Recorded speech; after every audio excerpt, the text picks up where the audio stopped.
Dave Palumbo here at the Orleans Arena, where it just let out the night show for the Mr. Olympia. I'm standing here with Chris, the technician Aceto, the byMilos Sarcev, Chad, the diet coach Nichols, and of course Aaron Singerman, the diet doc. Excuse me. I don't want anyone to. I don't want Hani to sue you.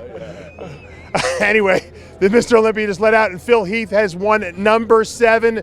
Although there was a lot of nail biting in that last decision, Chris, the right decision tonight? It was the right decision. I think that Phil put it away in prejudging. I think what Phil still has over everybody, and people can chime in, is he's got a level of conditioning with fullness that makes him hard to beat. Even though he's vulnerable, you think like, okay, he's going to get beat on this shot. Side chest, he's got big full pecs, it totally striated all the way across. He's got the hamstring glute tie-in, the back doubles all knotted up. The most muscular looks like a cartoon, even though he's not wide, things jump out, and he's impeccable with this condition. And it's been years where we've seen, 3 years now where he's come in like flat or off. So I thought it was the right decision. I think, consistency to me is Phil's greatest gift, no pun intended, and I think that's why he's been able to win 7 Olympias. Milos, a good decision tonight? Absolutely. If I would be a judge, I would have the exact same order. But let's look at the different aspects of judging. People are confused with the size, V-taper, X-frame, and when they're looking at a picture of Phil next to Rami is killing him on that aspect. He's wider, he has that X-frame, better V-taper, so they're saying absolutely he should be a winner. But as Chris said, Phil has that exclusive quality about him. Round muscle belly is striated, so he has a dense muscle. Any turn he makes, it's spectacular. Side, from a back, his hamstring was striated.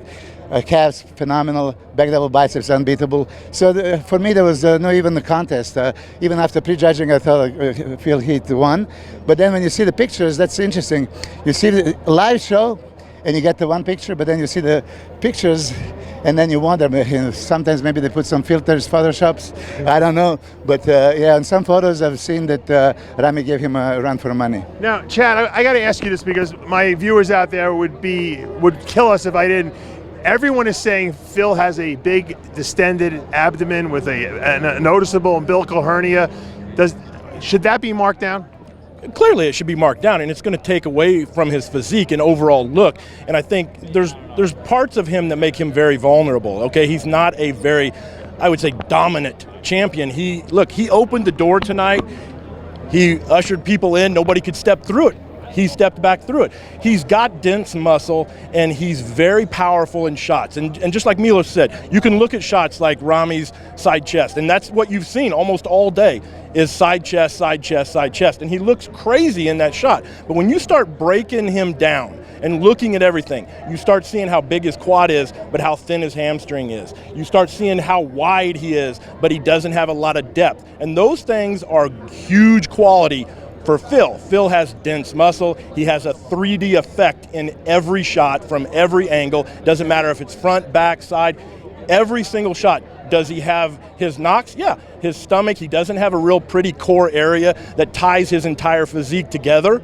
But it doesn't matter because he's good enough and nobody else has really stepped up to the plate and said, done. So we can knock everybody else. Everybody else has the weaknesses. And when it lays out like that, Phil is just better than everyone. Aaron? I agree with what everybody said, and I was going to bring up the point you just brought up about the midsection. After prejudging, the thing I kept hearing was bubble gut, right? Well, that's the Louie Marco. That's Louie Marco's calling card. Bubble gut, right. Yeah. So, and you know what? And that is the truth. His midsection was far bigger, and I think he had some kind of hernia or something like that. But every other body part, if you're just focusing strictly on his midsection, yeah, I think it was worse. But every other body part was fantastic, and you can't. It's not a midsection contest. When you put all the parts together, I think he solidly won. I think a lot of people don't understand. They see 2011, they see a terrific midsection, beautiful small waist. But he put a lot of size on since then, so everything grows, and unfortunately because he's a little narrow, it doesn't look quite as good on him. Chris, Big Ramy, that was a lot of people out there felt that Big Ramy should have won the show. Because of his size, because of the symmetry, all the things that Milos mentioned before. compare Big Ramy, and I know we're going to take heat from this because you worked with him last year. Compare Big Ramy to years past. Rank it. Well, I'll leave that so that there's not a hit on my hit on. Let me ask Chad. Okay. I'll tell you what, I think we've seen two different versions, but both versions were very close. I think that last year, was he a little flat? Yeah, he was a little flat, but he was definitely in better shape. And the difference was he was flat, but his conditioning was much better. His body fat was lower. Everything was there. They just kind of missed it a little bit last year. This year, conditioning wasn't there, so he was a little bit off. He lacks that depth, again, separation, those types of things. And I think the problem is when you look at him, like I said last night, you see those deep cross-striated glutes, but the rest of him doesn't match that. And you don't see that dense muscle, like when he hits a lat spread. You can look at Dexter even, and you see that dense muscle. You can see that has taken years to build, it's a different look. He doesn't possess that right now, and because of that, he just doesn't have enough to take out Phil. But the difference is, everybody gets carried away because when he walks out on stage, he has a wow factor to him. He's big, he's got them wide shoulders, that shoulder to waist ratio is nuts. All of his shots are really cool looking in some aspect, yet still very weak in another. Would his conditioning last year at the night show beat Phil Heath tonight? I believe it would have. I think that last year's conditioning, even with a couple minor tweaks, would have absolutely been a closer battle, I think. This year, the problem was when you compared him at Prejudging, he was just far enough off. I had William Banach clearly over him yesterday. Now, tonight, much different story.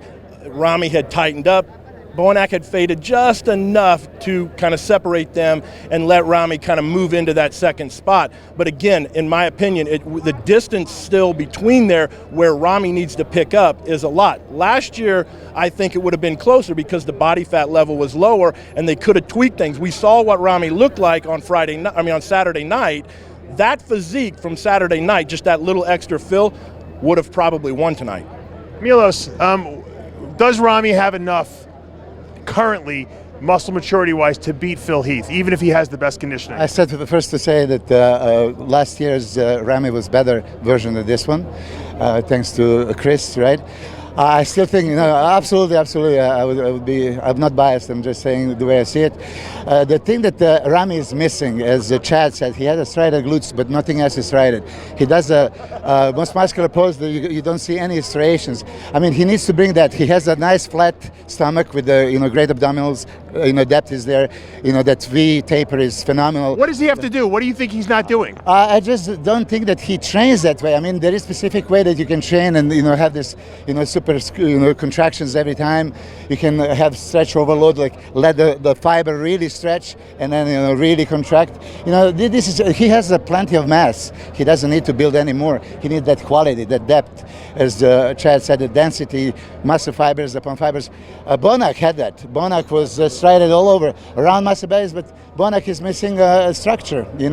He almost has too much muscle already. So I would also give Banach second place after Prejudging, and he faded a little bit. But again, when you look at the symmetry, aesthetics, V taper, muscle mass, everything, you have to put everything in consideration. And I think the top 5 was exactly as I was judged. Aaron, Big Ramy, did he deserve second place in your mind? Yes, I think he deserves second place in my mind. And I think that I'm going to disagree slightly and think that he exploited the things that he has great about him, and that I don't think that he could have done both things at once. I don't think we could have seen this kind of condition at 300 and whatever pounds he was at that he was before. So he made a decision. They made a calculated decision to be fuller, bigger, and as a result, he was second place. Last time he wasn't. So how can you say, he would have been better? I don't think he could have done both. So I think he made a choice, and the result of that choice is second place. Chris, you said last night in our wrap-up at the Prejudging that Ramy's too big. They're bringing him too heavy. Yeah. You still stick by that? You think that was the problem tonight? Yeah, I said weight matters in that sense, that if he was just leaner here, lighter here, he would have had the extra little oomph or dimensions to take the show. I mean, it seems like there's a consensus that last year's condition Well, we've seen Might have trumped Rami. it. We've seen Rami in the 290 range in shape at Spain, and that physique probably wins the Olympia. Yeah. Like, I mean, Yeah, that that would've physique. won. I mean, That because definitely would've won. because he was already in shape, and again, you have to tweak those things, and that was a 290-pound Rami that was pretty damn good. We got Bader Boodai, who's going to step in here for a second. Obviously, the current guru of Big Ramy. Talk to me. Were you happy with the way Ramy looked tonight? Yeah. At least 90%. 90%. What is Ramy? What do you guys have to do with Ramy to get him at 100% at this point? Is it what's the difficulty? I think mentality a little bit, you know, he's don't have the mentality still to win, you know, because of the history, you know. He seems to have more confidence on stage now, but it seems like we're not seeing enough detail in his physique. No, he's confident as his preparation, you know, but the problem is the history of him, and Mr. Olympia especially. Do you think he gets nervous when he gets up there? Yes, yes. What will be the next step with Ramy, strategy-wise, contest-wise? Maybe Arnold, Ohio. But mainly is Mr. Olympia. Talk to me a little bit about, you know, what's going on there at Oxygen Gym now. I know you have a ton of athletes out there. Everyone seems to want to get out there. There's a lot of excitement you bring to this. You bring all your athletes in. You keep them in a nice hotel and everything like that. Will you continue to do this and keep nurturing this crew? I think this is something positive, you know. Yeah. People talking about athletes coming Kuwait, paid as money, but they don't talk about the knowledge, you know. People every time, even the old guru, one of them is Mr. Chris, talking about his competitor will smash our competitor on the stage, and this is not the first time we prove him wrong. It's fun. Also, it makes competition. Did you think Ramy deserved to beat Phil tonight? Yeah, You did. Why? symmetrical. Yeah, I more think symmetrical. 90%. I said before, from 3 years. If Ramy can 90%, he can beat Bill. Bill is beatable, you know. It's Are not you only upset with the decision? No, but because the first time I can accept it, you know. Second place is still pretty damn good. I think next year it will be more confidence, and we're coming to take the title. Good job. One day we will take the Sandu. I believe that. Thank you. Thanks you. All right, let's get back to talking about third place William Bonac. How close, Does Chad? that make us all wrong? Well, that's his opinion. It's his opinion. Do you disagree, Of Bader? course I do. Of course I do. Do you disagree? I disagree with him, of course, but you know that's his guy. So obviously, he has to believe in himself, right? He has to, because how he's gonna go in public and make a statement and then come back, hey, I didn't mean that, Ramy. You know, you can win. No, he has to say that, of course. Well, I mean, he didn't. He could have said, "Look, I didn't think he deserved to beat him tonight," but he thought we he all did. agree that Ramy should potentially be Mr. Olympia, Oh, right? absolutely. So it's just like a matter of getting him conditioned to beat Phil or whoever else shows up. Let's talk about William Bonac. As Chad said, we talked about last night. We all had him clearly second yesterday. I don't know. Did he fade that much? I thought he looked pretty much the same, Chad. He looked good, but he definitely faded a little bit. But what it made it more obvious was several guys improved. So you had Ramy that improved some, Dexter improved some, Rhoden improved some. So his little tiny step back looked a lot more apparent because of those things. But Chris, don't you have to improve an awful lot to overcome someone who's ahead of you at prejudging? You do. But I'm under the understanding. I hear that, like, they rejudged tonight. That's what I heard. Well, the scorecards are going to show us. Milos, what they are. Milos will tell us that it was the prejudging. That was probably one of the weaker Mr. Olympias in a long time in terms of conditioning. People who we expect to be on the money were off. And some of those people, Dexter, Rhoden, came back one night. I mean, Dexter looked way fuller and harder tonight, and Rhoden looked way harder tonight. And I agree with you that William Bonac, who I had in second place yesterday, next to those guys, just like, kind of looked like he, quote, faded, but they just improved. So I think it put him in a tough position where, he obviously thought, he was coming into second place and ends up. Looks like Ramy's coming out of the building. The crowd is kind of going a little crazy here. We have a huge crowd watching this wrap-up too, so I think that... There's two people over there with big black.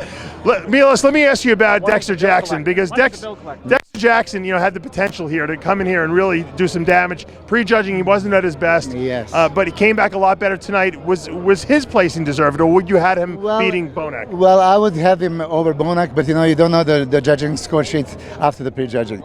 Look, like back in 90s, when you mentioned 99, 97, Ronnie was 9th, right? I was 10th, and then you have guys like Claremont being last, 13th. That's why he decided to quit bodybuilding. I mean, and we were all in a great condition. 99, Jay was 15th in excellent condition. You were totally spurred 99. Thank you very much. You wore black trunks. Go ahead, but go ahead. You wore No, black it was blue. Okay. I get the letter right. I just remember because I've seen recent pictures. But anyway, these are best of the best. Sometimes when you look top 6, judge have to score you first, second, third, fourth. So if you have five judges, right? They take 4 highs and 4 lows. So the 5 judges, if they all give you place ahead of me, you have 5 points ahead of me. Now it's enough that just 1 or 2 judges, disagree in the evening. I'm still ahead of you. So I think that Bonner could possibly be second after prejudging. So he had still enough, points over Dexter. Yeah, but Dexter is my favorite. I mean, a sentimental favorite.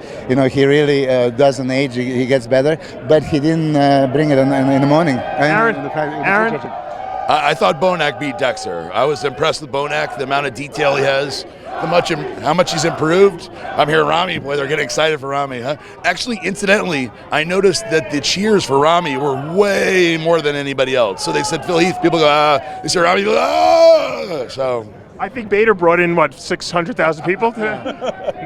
No, well, look, Rami is an exciting bodybuilder. I mean, he's the most exciting guy since Ronnie Coleman came out. So, I mean, especially with that size, we want to see him win. I mean, this is serious analysis. Dynasty is bad for the sport, so it's bad. We want boring. Shane. It's boring. We want Shane. Let's talk about Shawn Rhoden, who arguably went from the worst yesterday to maybe the best tonight. Chris, did you think Rhoden did enough to move up? I mean, higher than he was, or do you think yesterday screwed him up a lot? Yesterday screwed him up. What happened? You're his coach. I don't know. He was like super detailed Wednesday, Thursday, Friday morning. I didn't see him for like 9-10 hours. He walked on stage. I figured, what do I got to go see him for? Because he's peeled. Mm-hmm. And he walked on stage, and I knew within 3 steps onto the stage, I thought he was just covered with oil, and I realized it was water, from somewhere. So you starved him for 24 hours? I'd have him eat and drink nothing. He woke up on he woke up on Saturday. A few hours later, right back to peeled. Mm-hmm. So he had at that point played big time catch up. Chad, if the prejudging was, tonight, and the whole show was tonight, where would Rhoden have placed? It's tough. I mean, he could have been probably as high as 4th, maybe. I still think the 3 that was there was there. I think that Phil, Rami, and William were just enough ahead of those guys, but I think it was really close between him and Dexter, and both of them have strengths and over each other, but there's no doubt that last night really hurt him, and so that's one of those things that it's hard to come up with enough to do that. No bullshit. I finally got a freaking medal after all the freaking years of doing this. This is no bullshit. These are 2 silvers, though. This is no bullshit. I wanted to see 2 gold medals. Next year. All right. Finally got an Olympia medal around my neck. My heart's fluttering. No, she snatched those off right quick, though, right? Right back, yeah. They got to go up in oxygen gym. Now, Milos, do you agree with that? Where would Rhoden have placed? Yes, I would put him 3rd clearly. If he is in the perfect condition, he has so much shape aesthetics over Banach. I would give him 3rd. Let's put it this way: why is Phil winning? By his aesthetics, symmetry, pleasing physique, right, over somebody that is as muscular as Rami. So I would give Shawn Rhoden is one of my favorites. Really, I actually came here and told him like, please, just put it together and showed up like this in a prejudging and keep it to the finals. Yeah, he could actually take a title. He has the smallest little waist, crazy legs, and everything is happening. I would still flatten out his stomach a little bit, because at certain times, this is actually a message to all the pros. I mean, why don't you pay attention to the abs? I mean, this is an absolute must, especially you guys at this stage.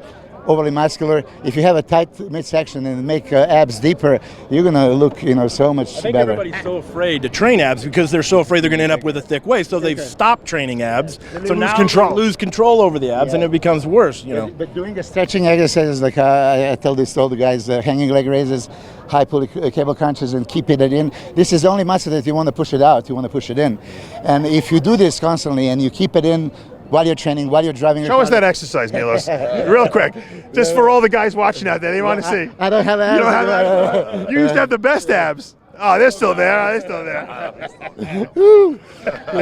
Anyway, I had all you can eat sushi every day, so believe me, I have a sodium overload. But no, this is. Samir knows about that, right? Yeah, I'm holding a little bit of water, like Pacific Ocean full. Yeah. The thing is that about abs, I would really say that, most of the guys, even I told Phil, if he is smart enough, he would deepen it, like suck it in and keep it in all year long. It would be a huge difference. Yeah, he has hernia. Maybe he should take care of it. This is like 4 weeks, out of training, he should take care of this. But Shawn Rhoden, look at his structure. I mean, small little waist and going into the, round muscle bellies, striated muscle, beautiful shape. I would put him. I love Banach. I mean, by all means, William is one of the greatest bodybuilders. But structurally, he doesn't have that. Compact. Big old lower body. Legs are almost size of Rami. I don't know if you've seen him.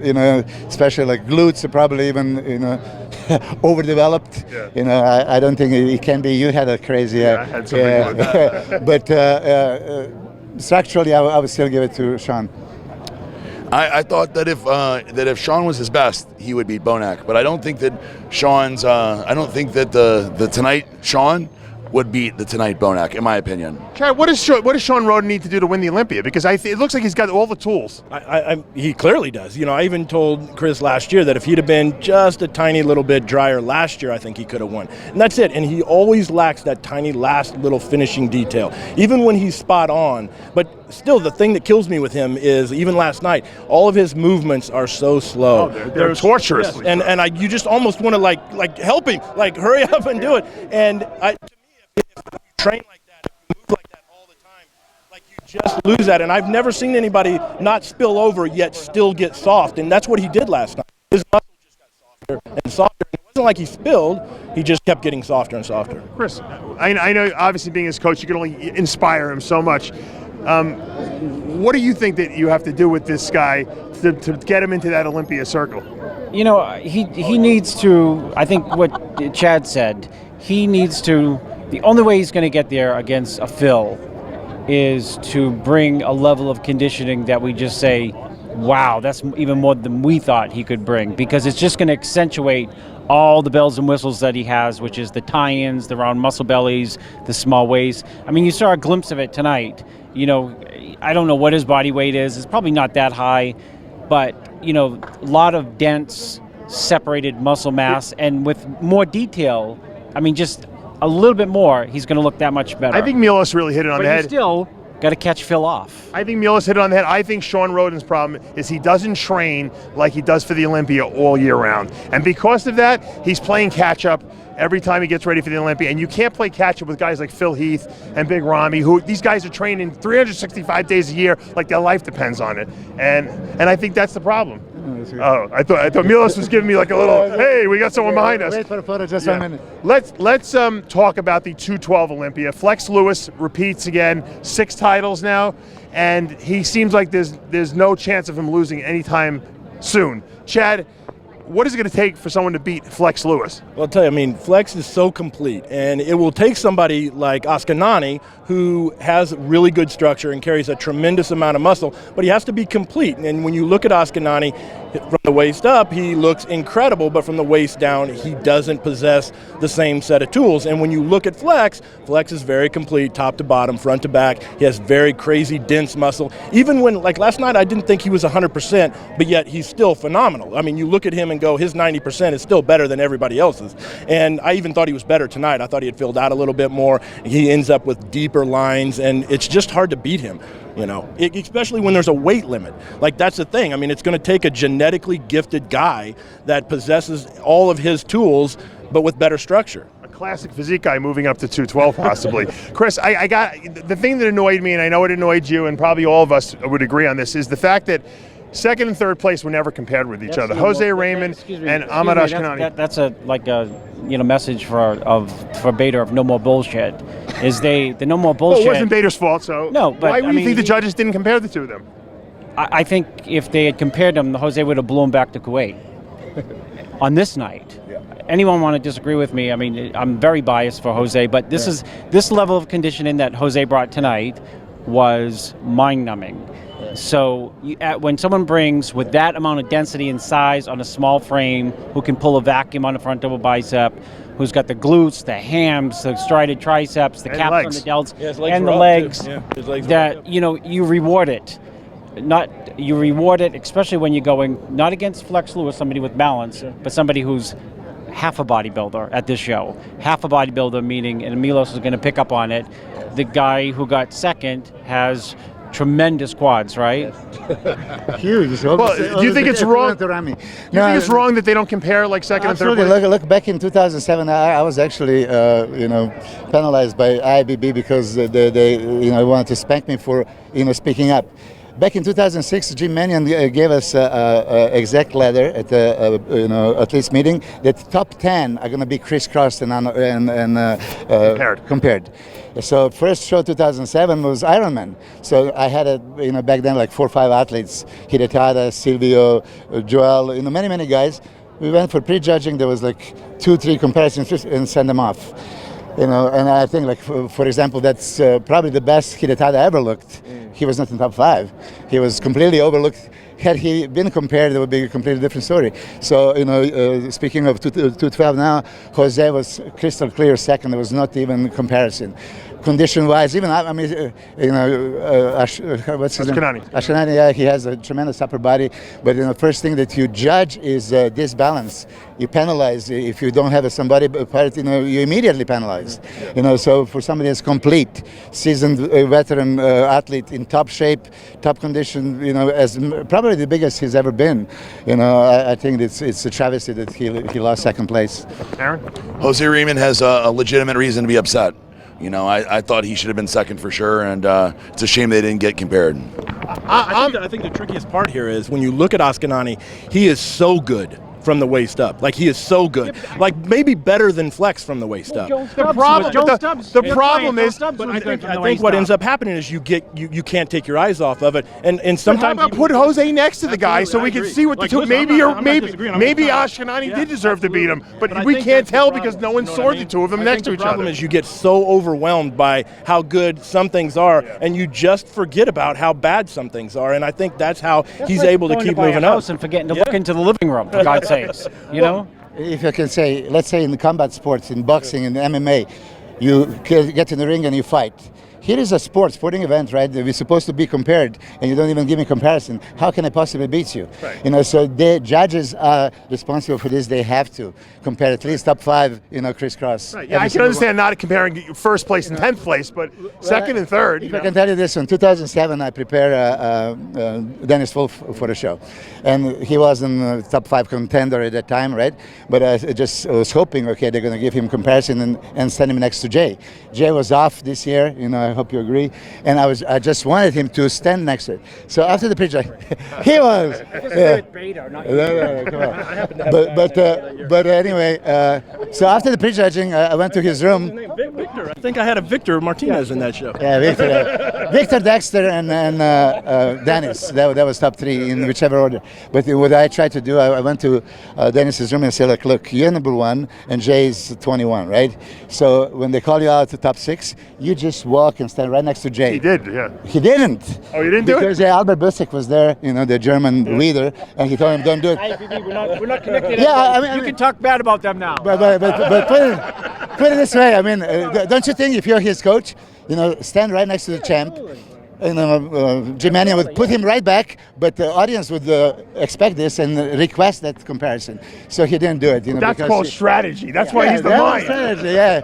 Would you do it? Yeah, come on. You got to have strategy sometimes. Yes, right? yes, of course. That's how I started. You remember when it was, this pose down when you pick the poses? Yes. With The Gustavo challenge there? round? Yeah, I analyzed everybody, and I Oh, you figured it out. I pick I every thought pose. Gustavo was a genius. Come on, man.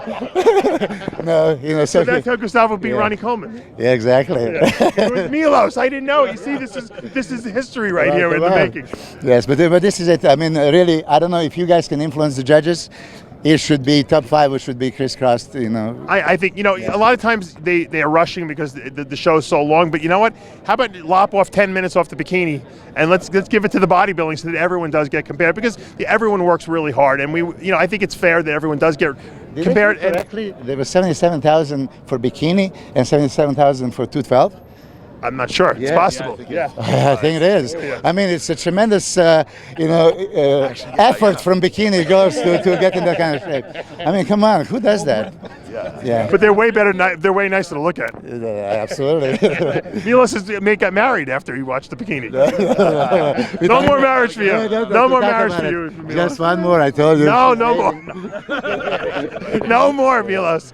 Well, speaking of bikini, Angelica Texera wins her first Miss Olympia. Congratulations to her. A great night here. We had a lot of action here. It's obviously the Olympia is the biggest Olympia it's ever been because of all the new classes added. And who knows, if Johnny Styles gets his way, we might have a wellness Olympia sometime in the future.